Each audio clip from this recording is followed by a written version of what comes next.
Bismillahirrahmanirrahim. Assalamualaikum warahmatullahi wabarakatuh. Selamat pagi, salam sejahtera bagi kita semuanya. Om Swastiastu, Namo Buddhaya, salam kebajikan.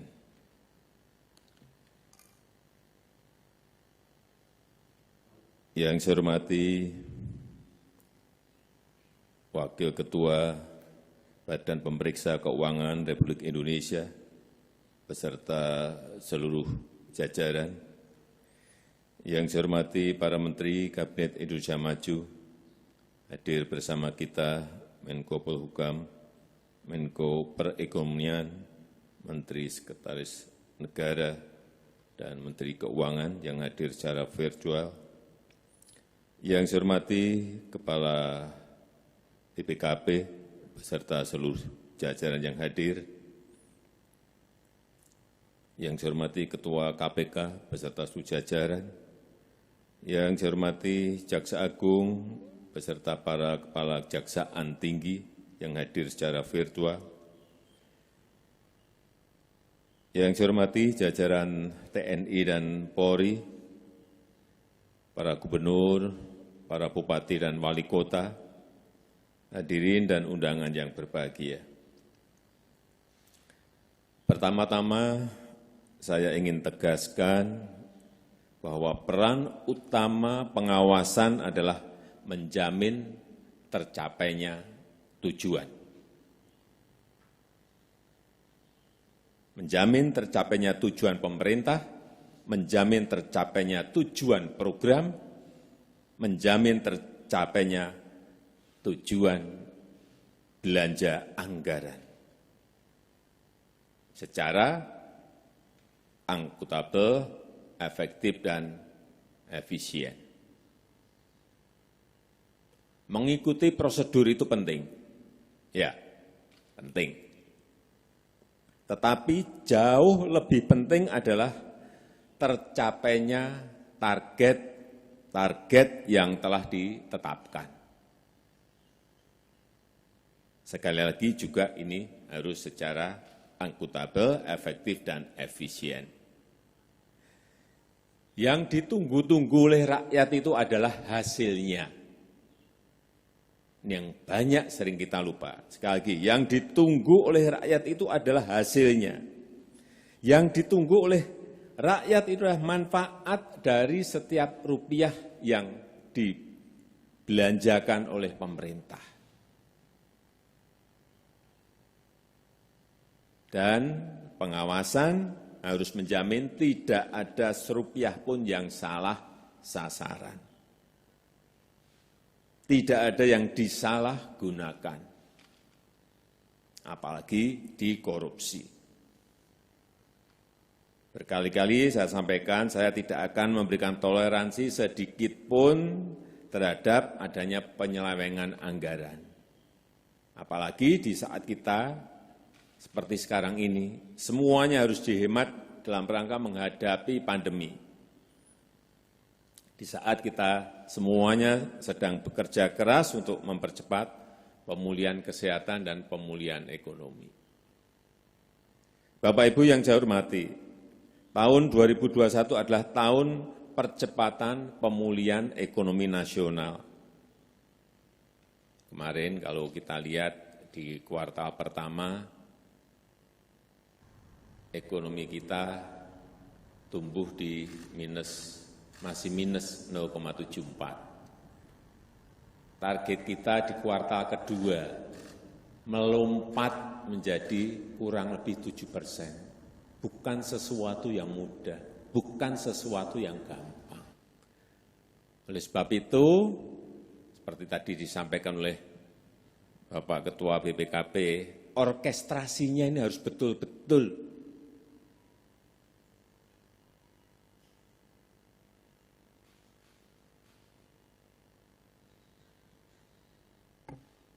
terkelola dengan baik. Sekali lagi, tahun 2021 adalah tahun percepatan pemulihan ekonomi nasional. Pemerintah telah menyiapkan dana pemulihan ekonomi nasional hampir 700 triliun. yang harus direalisasikan secara cepat. Ini harus cepat karena kita kejar-kejaran dan tepat sasaran. Agar ekonomi kita bisa bangkit kembali. Saya ingin menegaskan bahwa akuntabilitas, efektivitas, efisiensi dari belanja itu hal yang sangat penting. Tetapi lebih dari itu saya ingin menekankan beberapa hal yang perlu mendapatkan perhatian BPKP dan seluruh jajaran APIP, aparat pengawas intern pemerintah. Yang pertama, saya minta percepatan belanja pemerintah terus dikawal dan ditingkatkan. Dan supaya kita tahu semuanya, realisasi belanja pemerintah masih rendah. Sekitar kurang lebih 15% ini untuk APBN dan 7% untuk APBD. Masih rendah. Serapan belanja PEN, pemulihan ekonomi nasional juga masih rendah, baru 24,6%. Sekali lagi, kecepatan, tapi juga ketepatan sasaran. Kecepatan dalam pengadaan barang dan jasa juga masih lambat. Yang saya minta tadi dikawal.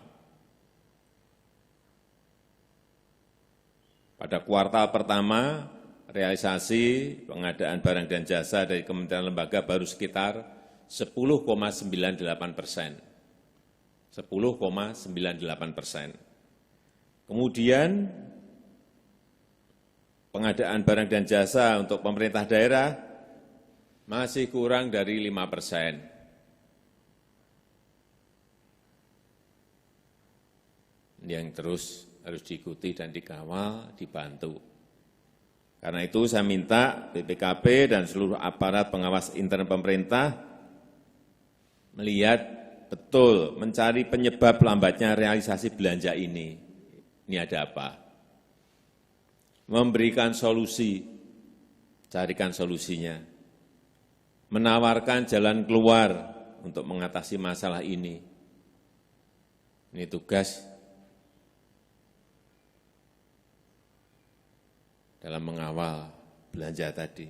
Lalu mengawal agar kementerian lembaga dan Pemda bisa merealisasikan belanjanya dengan cepat dan akuntabel. Karena target di kuartal kedua kita bukan barang yang mudah, 7%.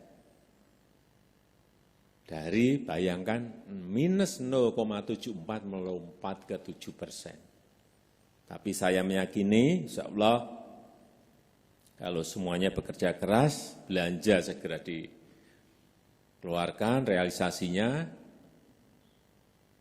angka itu bukan sesuatu yang mustahil untuk diraih. Karena target year on year untuk growth, pertumbuhan ekonomi kita kan 4,5 sampai 5,5. Jadi kalau ini enggak ketemu angka 7 untuk ngejar ke pertumbuhan ekonomi tahun 2021 juga bisa jadi tidak tercapai. Meskipun kita tahu ada ketidakpastian global, ekonomi global, dan ada ketidakpastian karena pandemi. Tapi semuanya kita harus berusaha. Yang kedua, kualitas perencanaan yang perlu terus ditingkatkan. Saya melihat masih ada program yang tidak jelas ukuran keberhasilannya. Tidak jelas sasarannya, anggaran itu mau disasar apa. Sehingga ini tidak mendukung pencapaian dari tujuan. Dan tidak sinkron dengan program atau kegiatan lainnya. Sehingga kesenjangan antara arah pembangunan pusat dan daerah itu masih terjadi. Saya melihat, saya ini di lapangan terus, ada waduk, enggak ada irigasinya. Irigasi primer, sekunder, tersier enggak ada. Ada itu. Saya temukan di lapangan. Ada bangun pelabuhan, pelabuhan baru enggak ada akses jalan ke situ. Ya apa-apaan. Gimana pelabuhan itu bisa digunakan? Ada dan tidak hanya satu. Ini yang terus harus dikawal. Hal ini menyebabkan tidak optimalnya daya ungkit program yang dilaksanakan dan masyarakat juga yang dirugikan karena tidak mendapatkan manfaat dari program itu. Karena itu saya perintahkan, saya instruksikan agar BPKP dan APIP kementerian, lembaga, dan daerah kawal dari hulu sejak awal pada saat perencanaan. Harus diikuti hal seperti ini. Tidak sekedar mengulang-ulang terus, kita ini mengulang-ulang perencanaan dari tahun-tahun sebelumnya. Sehingga tidak pas, tidak adaptif terhadap situasi hari ini. Sekali lagi, dalam 3 tahun ini, apalagi adanya pandemi ini, disrupsi, arus gelombang perubahan itu betul-betul nyata dan bergerak sangat cepat sekali. Sehingga semuanya harus beradaptasi dengan arus gelombang perubahan itu. Yang ketiga, yang berkaitan dengan perihal akurasi data, juga masih menjadi persoalan sampai hari ini.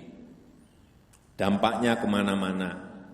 Contoh data bansos yang tidak akurat, tumpang tindih, membuat penyaluran menjadi tidak cepat, menjadi lambat, dan ada yang tidak tepat sasaran. Begitu juga data penyaluran bantuan pemerintah lainnya. Data pemerintah pusat dan pemerintah daerah sering juga tidak sambung. Ini yang terus harus kita perbaiki.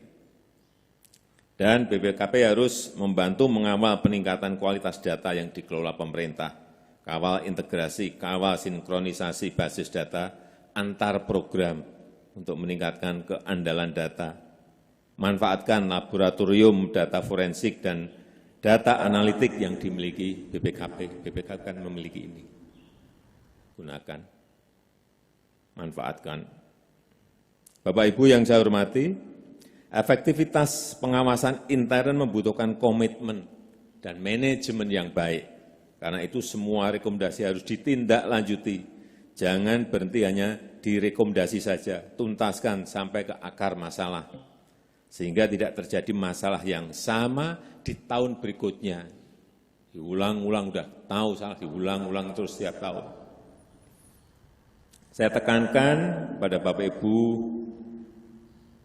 Menteri, Kepala Lembaga, Kepala Daerah, tindak lanjuti dengan serius rekomendasi dari hasil pengawasan BPKP dan APIP. Jangan dibiarkan berlarut-larut, membesar, dan akhirnya nanti bisa menjadi masalah hukum. Saya juga minta kepada para menteri, kepala lembaga, kepala daerah, agar menjamin APIP bekerja secara independen dan profesional, berikan akses dan informasi yang akurat, jangan ada yang ditutup-tutupi, jangan karena kerja lambat verifikasi dari APIP menjadi terhambat. Banyak terjadi ini. Dampaknya program pemerintah juga menjadi terhambat dan terlambat. Tapi saya juga ingin ingatkan lagi pada BPKP dan seluruh jajaran APIP, keberadaan APIP untuk membantu mencapai tujuan pembangunan. Bukan menakut-nakuti dan bukan mencari-cari kesalahan.